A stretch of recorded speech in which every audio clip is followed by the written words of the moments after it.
Caixas instaladas aqui em cima da bancada. Vou mostrar agora para vocês como eu vou fazer a drenagem e a preparação da terra aqui para o plantio.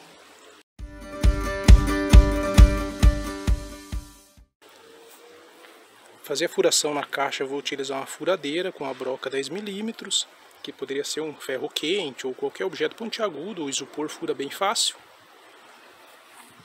fazendo em torno de 6 a 7 furos na caixa. Feito o furo, a gente vem primeiramente com uma camada de brita para fazer a drenagem. Existem outros meios, por exemplo, você pode ter manta de drenagem, que é um material comprado especificamente para isso, mas a ideia aqui é aproveitar o que a gente tem.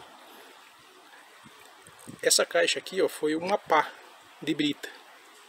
Espalha ela no fundo, depois a gente vem com mais uma pá de areia, espalha por cima da brita e está feita a nossa drenagem.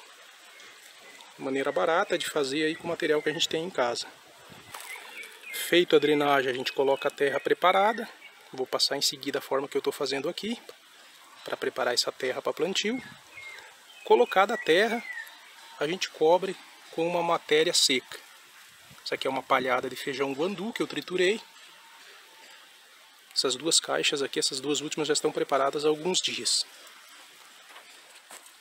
Para preparar a terra para o plantio, a gente prepara em duas etapas. A primeira é a preparação da terra propriamente dita e a segunda a adubação dessa terra. A gente vai preparar essa terra para o plantio baseada no que a gente tem aqui, utilizando os materiais que a gente tem. A terra preta, que normalmente é comprada em agropecuárias para plantio, ela é basicamente terra misturado com algum tipo de adubo, que pode ser humus de minhoca, ou esterco bovino ou de aves, e casca de pinos queimada. Pelo menos aqui na minha região, normalmente é isso que eles utilizam para dar aquele aspecto preto. Então, basicamente, é casca de pinos queimada, triturada, serragem, terra e algum adubo. O que a gente vai fazer aqui, a primeira parte, a preparação dos 50% da mistura, a gente vai utilizar essa terra. Essa aqui é a terra que eu escavei para fazer o sistema de aquaponia, então uma terra comum, bem vermelha. Aqui a terra é bem argilosa, pode tranquilamente ser chamada de terra de barranco. Então a gente vai utilizar duas partes dessa terra peneirada e uma parte de areia. Que parte é essa? Depende da quantidade que a gente está fazendo. Eu, como estou fazendo bastante, eu meço com uma pá no carrinho de mão, mas pode ser qualquer tipo de medida, 2 baldes de terra para 1 de areia, ou algo do tipo. Qual que é o objetivo de misturar areia na terra? Como o nosso solo aqui é muito argiloso, ele empapa, assim, empaçoca muito rápido quando molhado. Então a ideia de colocar areia é para arear esse solo, ou seja, tornar esse solo mais penetrável, um solo mais próprio para o plantio. Poderia ser utilizado, por exemplo, se fosse num vaso, em pequenas quantidades, vermiculita. O material pode ser comprado com essa finalidade de aeração. Como a gente está fazendo aqui em bastante quantidade, e a ideia é fazer o mais barato possível, a gente vai utilizar areia. Então é uma medida de areia para 2 de terra. Então a gente passa essa terra na peneira, para tirar esses torrões maiores, pedra, alguma sujeira, algum mato, alguma coisa que possa conter nesse solo. Terra peneirada. Então aqui tem 2 partes de terra, a gente vai misturar uma parte de areia. Colocada aqui uma parte de areia, também peneirada. Agora vamos misturar. Terra e areia misturadas. Está feito 50% inicial da nossa mistura, a primeira parte. O 50% restante a gente completa com 2 tipos de material. 20% de um esterco de origem animal e 30% de algum material, algum resíduo vegetal. O esterco animal pode ser qualquer um. Esterco de galinha, esterco bovino, ovelha, periquito, enfim, qualquer animal, desde que não seja doméstico, né? Cachorro, gato, esse tipo de animal. Animal de criação. Então qualquer esterco serve, esterco curtido. Eu estou utilizando aqui um esterco de aves comprado, porque eu não tenho animal aqui ainda que produz. Então eu comprei o esterco. A gente acrescenta aqui então 20%. O 30% restante, para fechar os 100% aqui da nossa terra, é uma matéria orgânica ou um resíduo orgânico vegetal. Ou um adubo de origem vegetal também. O que eu normalmente uso quando eu tenho? Humus de minhoca, que eu mesmo faço aqui, utilizando os restos da cozinha. Nesse momento do vídeo eu estou sem. Eu acabei de utilizar o restante que eu tinha. Comprei um saco, acabei utilizando todo também, então estou sem humus de minhoca, que seria o material ideal para a gente colocar nessa mistura. O que pode ser utilizado como alternativa? Essa aqui, ó, é grama que foi aparado aqui em casa mesmo. É uma grama que está em processo de início de decomposição, ainda bem longe. Faz uma semana que ela foi retirada. Não é a situação ideal de se usar assim. O ideal seria deixar esse material aqui em torno de 30, 40 dias, umedecendo todo dia, para que ele inicie um processo de decomposição e a gente já misture ele quando a cor, basicamente, desse material já esteja totalmente preta. Ou seja, já esteja em decomposição mesmo, seria o ideal. Como eu estou preparando aqui em bastante quantidade, o material que eu tinha nessa condição eu já utilizei humus de minhoca, como eu falei, então eu estou sem matéria orgânica na situação ideal. Então eu vou utilizar essa palhada aqui mesmo, da forma que está.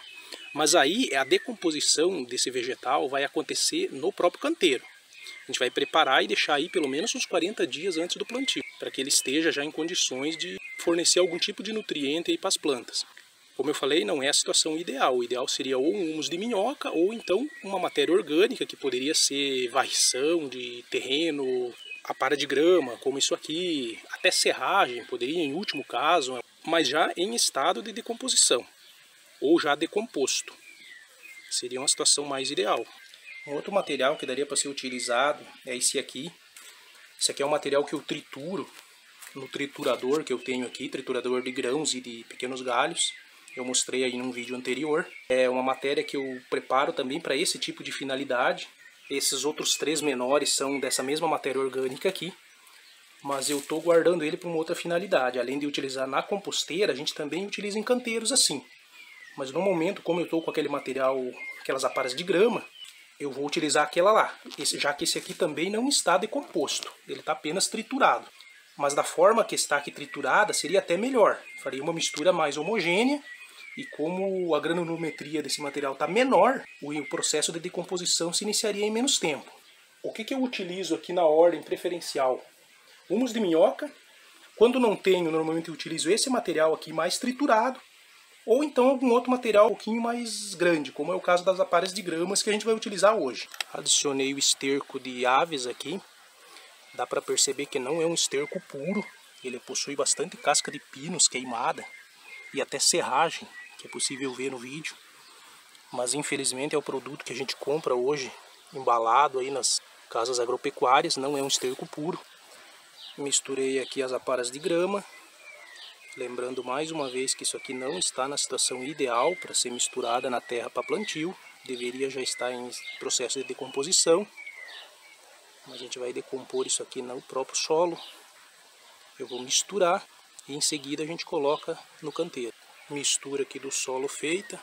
Visualmente assim aparece bastante palha de grama, porque é esse material que a gente está usando. Se a gente usar humus de minhoca ou um material desse já em decomposição, não aparece nada.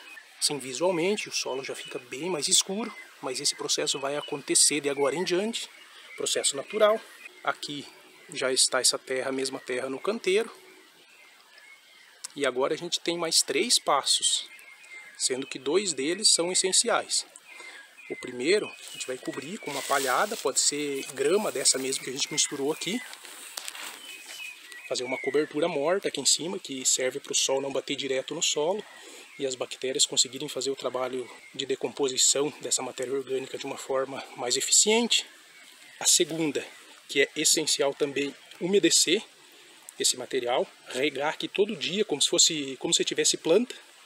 Vem aqui, rega com um regador, uma mangueira, da mesma forma que se tivesse algo plantado. E a terceira, que não é obrigatório, mas vai ajudar esse trabalho a acontecer mais rapidamente, adicionar minhocas. Minhocas nativas mesmo que a gente encontra aí no solo. As minhocas são hermafroditas, então se 2 minhocas que incluir na caixa, aí elas já vão reproduzir e vão ajudar aí nesse processo de preparação do solo. Montagem da nossa horta suspensa aqui em cima da bancada concluída.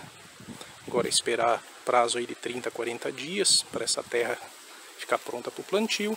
E aí a gente vai iniciar o plantio nessa pequena horta já terminada. Por enquanto são 10 caixas, a gente vai ainda ampliar, mas para iniciar será essas 10 mesmo. Grande abraço, obrigado por ter assistido e até o próximo vídeo.